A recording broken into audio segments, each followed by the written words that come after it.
Добрый день, меня зовут Искендер Бариев. 23 года назад была принята Конституция Украины. Как это происходило в Крыму? Нужны ли конституционные изменения в контексте Крыма? Какую роль они могут сыграть в вопросах деоккупации Крыма и восстановления целостности Украины? Об этом поговорим в пятом выпуске блога Liberate Crimea. В истории Украины известны 8 конституций, от Конституции Пилипа Орлика до действующей Конституции Украины. Только в период с 1989 по 1995 годы в текст Конституции Украинской ССР от 1978 года вносился ряд значительных изменений. И это было связано в первую очередь с процессами изменения политического устройства в СССР, а в дальнейшем и приобретения независимости Украины. Важно отметить, что 19 июня 1991 года в Конституцию было включено упоминание о Крымской автономной Советской Социалистической Республике. Это было связано с рядом исторических предпосылок. Во-первых, на территории Крыма существовало Крымское ханство, государство коренных народов Крыма, крымских татар, караимов, крымчаков и урумов. Во-вторых, в 1917 году была провозглашена Крымская Народная Республика, которая имела все атрибуты государственности, а впоследствии была ликвидирована коммунистами в 1918 году. В-третьих, в 1921 году была создана Крымская автономная Советская Социалистическая Республика, которая была ликвидирована в июне 1946 года после депортации коренного крымско-татарского народа в 1944 году. В-четвертых, в документе «Наказ народа» Крымско-татарское национальное движение добивалось возвращения народа в Крым и восстановления Крымской АССР, которые отражались во всех документах инициативных групп. И в-пятых, в 1989 году Верховным Советом СССР депортация была признана преступной и незаконной.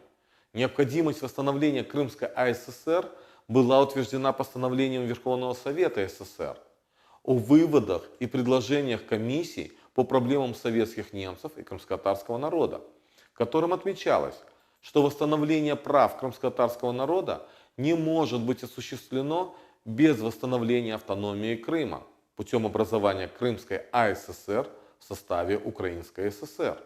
Это соответствовало бы интересам как крымских татар, так и представителей других национальностей, проживающих ныне в Крыму. В феврале 1991 года Верховный Совет Украинской ССР принял закон о восстановлении Крымской АССР, согласно которому Крымская АССР провозглашалась в пределах территории Крымской области в составе Украинской ССР.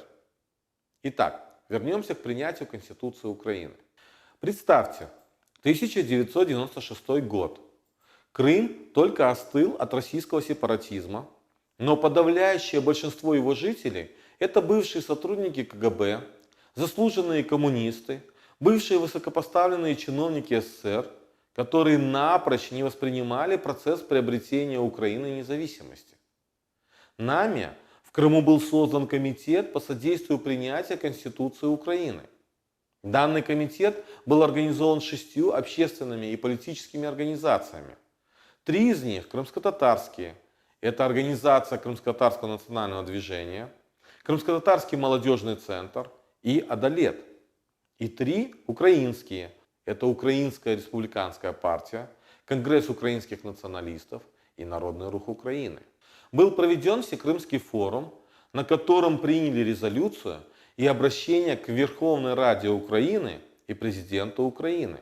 В Конституции 1996 года в статье 11 используется термин «коренные народы», хотя до настоящего времени так и не урегулирован данный вопрос на законодательном уровне.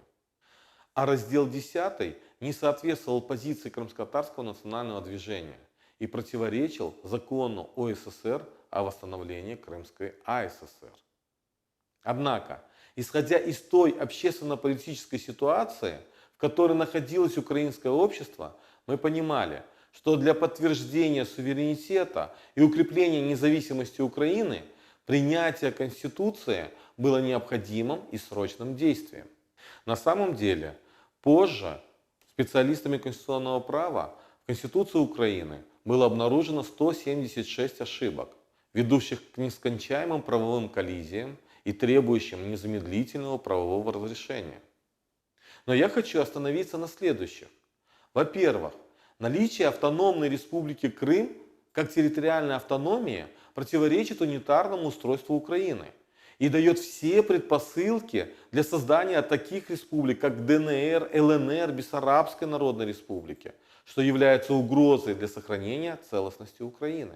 Во-вторых, в унитарном государстве не может быть автономии по территориальному принципу, а только по национально-территориальному, который является формой самоопределения коренного народа, проживающего на данной территории, что является важной составляющей для реализации коллективных прав крымских татар как коренного народа Украины. Что делать, скажете вы? Однозначно, нужно вносить изменения в 10 раздел Конституции Украины, учитывая, что конституционная норма определяет принципы конституционного права. Для этого достаточно внести ряд дополнений и изменений, на основании которых должен будет принят ряд законодательных актов, регулирующих эти принципы. Например, такие как Закон о коренных народах Украины. Итак, какие же принципы конституционного права нужно внести? Во-первых, автономная республика Крым в пределах Крымского полуострова является национально-территориальной формой реализации права крымско-татарского народа на самоопределение и является гарантией защиты прав других коренных народов и национальных меньшинств, проживающих в Крыму. Да, именно национально-территориальной формой реализации права на самоопределение, а не источником права на самоопределение, так как источником права на самоопределение является исключительно народ. И пока будет жив хоть один крымский татарин, он будет являться источником права на самоопределение. Во-вторых, урегулировать вопрос существования и деятельности представительных органов коренного крымско-татарского народа, Курултая и Меджлиса, которые должны действовать в пределах компетенции, определенной Конституцией и законами Украины. Кроме того, крымско-татарский народ был признан коренным народом Украины, а его представительные органы признаны официальными постановлением Верховной Рады Украины. В-третьих, урегулировать взаимодействие между представительными органами коренного народа, представительными органами Автономной Республики Крым и центральными законодательными и исполнительными органами Украины. А что это даст для деоккупации, спросите вы? Во-первых, мы должны урегулировать правовые коллизии и раз и навсегда закрыть тему территориальных автономий в Украине. Во-вторых, мы должны завершить реализацию коллективных прав коренного крымско-татарского народа, таким образом обозначить для оккупантов, что Крым является территорией Украины. И в-третьих, мы сможем представить модель Крыма, в котором будут защищены права всех граждан Украины, независимо от национальности и вероисповедания. Поздравляю всех с Днем Конституции Украины.